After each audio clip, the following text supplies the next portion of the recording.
क्या पास्ट में रहते हो? Are you stuck in the past? क्या आपके हैंडराइटिंग में वाई और जी इस तरह से लिखते हो क्या? तो फिर आज हम जानेंगे इस वाई और जी लेटर के बारे में। मैं Lalit Papriwal, graphologist, signature and handwriting analyst, graphotherapist. हम जानेंगे इस वाई और जी लेटर के बारे में। यह दोनों लेटर जो लिखे गए थे यह लोअर केस में लिखे हुए थे, स्मॉल अल्फाबेट्स थे। यह वाई और जी लेटर लोअर जोन में जाता है। हैंडराइटिंग के 3 जोन होते हैं, एक होता है अपर जोन, एक होता है मिडल जोन, एक होता है लोअर जोन। तो यह वाई और जी लेटर लोअर जोन में जाते हैं, और लोअर जोन में अगर ये जाकर रुक जाते हैं तो आप पुरानी बातों की उलझनों में फंस जाते हो। You are attached to the past things. You are doing the mistakes what you have done in the past and repeating that mistakes again and again. आपने अगर भूतकाल में कोई चीज़ों की गलती की है, कोई चीज़ करने में गलती की है, तो आप उसी गलतियों को बार बार दोहराते हो और उसी तरह से उस गलती को बार बार करते हो। That is called as beaten path. इसी तरह हमारी यादों के बारे में भी है। अगर हमारी किसी बात पर यादें अगर जुड़ी हुई है, कोई नफरत की बात है और उससे अगर हम लोग जुड़े हुए हैं, तो हम लोग उसको भूलते नहीं है, उस व्यक्ति को हम लोग भूलते नहीं है।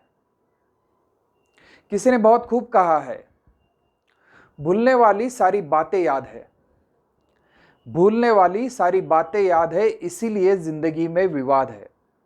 आपकी जिंदगी में विवाद क्यों है? जिन बातों को आपको भूल जाना चाहिए था, जिन बातों को आपको याद नहीं करना है, जिससे कि आपके संबंध खराब हो रहे हैं, आपकी संबंधों की गहराइयां मिटती जा रही है, उन बातों को आपको भूल जाना है। इसके लिए एक छोटी सी कहानी मैं बताऊंगा आपको। एक गुरुकुल था जो कि पहाड़ी की ऊंचाइयों पर था। उस गुरुकुल में काफी विद्यार्थी तपस्या करते थे। काफी स्टूडेंट वहां पर तपस्या कर कर संन्यास लेना चाहते थे। उस गुरुकुल की ऐसी दिनचर्या थी कि रोज उन्हें नीचे तलहटी पर जो गांव है वहां घर घर जाकर भिक्षा मांगना है, और भिक्षा मांगकर जो उनको मिलेगा उसी से उनको भोजन करना है। वहां पर 2 विद्यार्थी थे। एक विद्यार्थी सीनियर था जो कि काफी सालों से उस गुरुकुल में रहता था,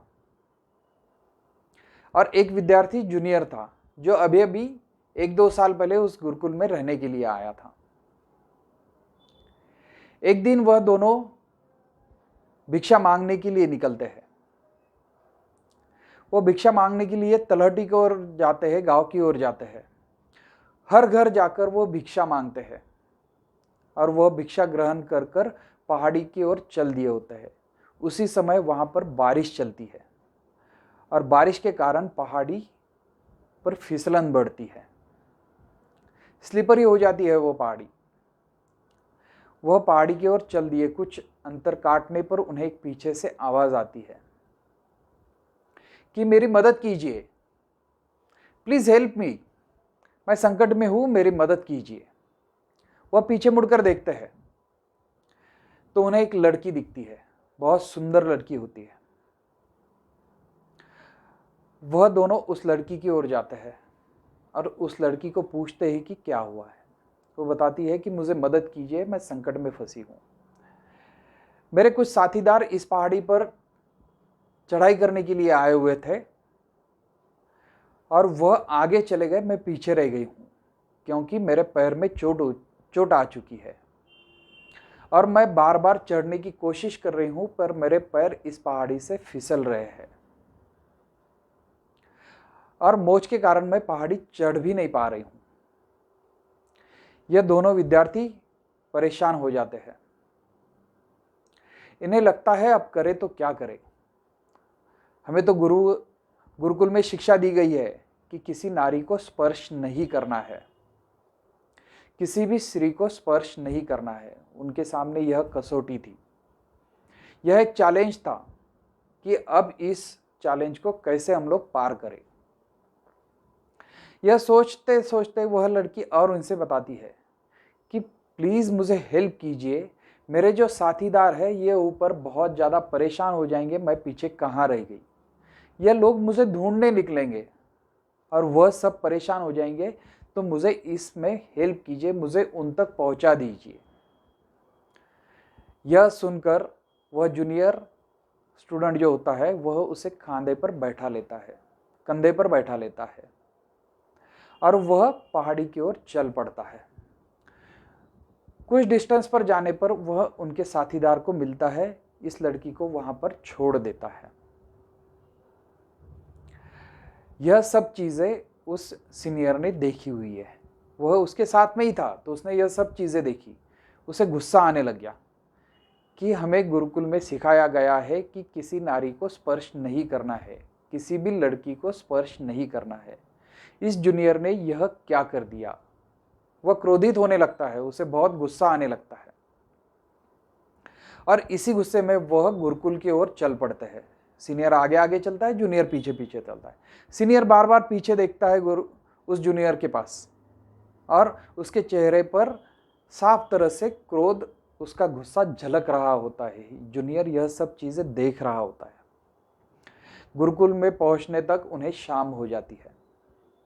जैसे ही शाम में वह गुरुकुल पहुंचते हैं, उनका भोजन का समय हो जाता है, दोनों भोजन करते हैं। जो सीनियर होता है वह बहुत क्रोध में होता है, गुस्से में होता है। वो बार बार सोचता है कि यह चीज़ मैं अपने गुरु को बताऊंगा, मैं इस बारे में कंप्लेन करूंगा कि इस जूनियर ने क्या किया है, और गुरु उन्हें सुबह मिलने वाले होते हैं। जूनियर जाके उसके कमरे में सो जाता है। सीनियर रात भर सो नहीं पाता है क्योंकि बार बार उसके दिमाग में वही चीज़ें घूम रही होती है कि इसने क्या किया। सुबह जैसे ही वह उठता है, गुरुवर के पास जाता है। उनके गुरु के पास जाता है, वह चिल्लाता है और क्रोध में, गुस्से में बहुत जोर जोर से बातें करने लगता है। तो वहाँ पर जितने विद्यार्थी होते हैं वह सब वहाँ पर जमा हो जाते हैं, इकट्ठा हो जाते हैं और यह सब बातें वह सुनते हैं। यह बातें सुनने के बाद में गुरुवर उस जूनियर को वहाँ पर बुलवाते हैं और उसे पूछते हैं, क्या यह सीनियर जो बातें बता रहा है यह सब सच है क्या? बोलते हैं, कौन सी बातें गुरुवर, मैंने क्या किया है ऐसे जो यह कंप्लेन कर रहे हैं आपके पास में? मुझे तो कुछ याद नहीं आ रहा है। फिर वह बताते हैं कि कल आपने ऐसी ऐसी लड़की की मदद की है क्या?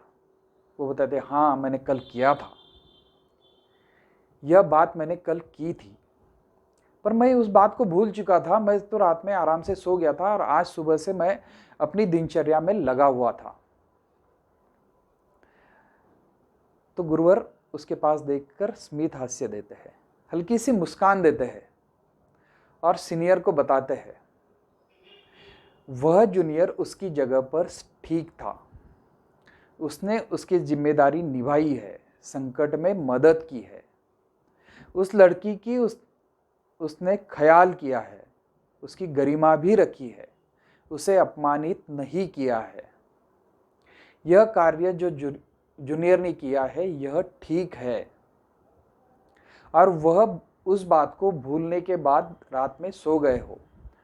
गुरु उस सीनियर को बताते हैं कि आप रात भर सो नहीं पाए हो उसी बात को लेकर। अभी भी आपके कंधे पर वह लड़की है और उसे का बोझ आप अभी भी आपके दिमाग में कंधे पर लेकर आप घूम रहे हो। आप उस बीती हुई बात को भूल नहीं पा रहे हो। आप वर्तमान में जी नहीं रहे हो, भविष्य की तैयारी नहीं कर रहे हो, क्योंकि आपके दिल में, आपके दिमाग में अभी भी वही लड़की का जो किस्सा हुआ है वही आपके दिमाग में भरा हुआ है। So always live in present, forget about the past and get ready for the future. आप हम सभी इसी तरह के लोग हैं। कुछ पुरानी यादों को हम हमारे कंधे पर लिए आज भी चल रहे हैं। कुछ लोगों की जो बातें हैं वो आज भी हम लोग हमारे कंधे पर लेकर चल रहे हैं, जिसके कारण हम लोग आज वर्तमान में खुश नहीं रह पा रहे हैं। हम हमारे भविष्य की तैयारी अच्छे से नहीं कर रहे हैं। We are stuck to the past. उन्हीं पुरानी बातों को याद कर हम परेशान हो रहे हैं। हम खुश नहीं रह रहे हैं। हमारी सेहत खराब हो रही है। तो आपको इन सब चीज़ों को, पुरानी यादों को भूल जाना है और वर्तमान में काम करना है। आपकी हैंडराइटिंग में वाई और जी लेटर इसी तरह से काम करते हैं। इस तरह की ग्राफोथेरेपी के लिए आप हमें चाहे तो मैसेज कर सकते हैं, आप हमें कॉल भी कर सकते हैं। हमारे चैनल को सब्सक्राइब कीजिए, लाइक कीजिए और शेयर कीजिए। इसी तरह की जानकारी अलग अलग अल्फ़ाबेट्स के बारे में हम आपको बताते रहेंगे।